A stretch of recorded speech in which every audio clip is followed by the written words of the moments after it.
எப்படி என்ன எப்படி துரோகின்னு சொல்லி இந்த நாட்டை விட்டு விரட்டனியோ அதே மாதிரி இந்த நாடே சேர்ந்து உன்னை துரோகின்னு சொல்லும். நான் அனுபவிச்ச அத்தனை வலியும் நீ அனுபவிக்கணும்டா. உன் ஃபேமிலிக்கு நடந்தது எதுவுமே எனக்கு தெரியாது.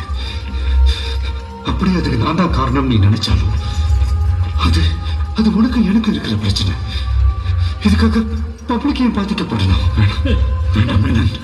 வேணாம், ஜீவனை நிறுத்த சொல்ல. ஜீவனை நான் சொல்லி நிறுத்துறதா? காந்தி, இன்னும் நீ அவனை உன் பையனாவே நினைச்சிட்டு இருக்க. உன்னை பழி வாங்கணுங்கிற பிளான் மட்டும்தான் என்னது. மத்தது எல்லாம் அவன் தான் செஞ்சுட்டு இருக்கான். You know what? He is going to create history. Mahatma Gandhi.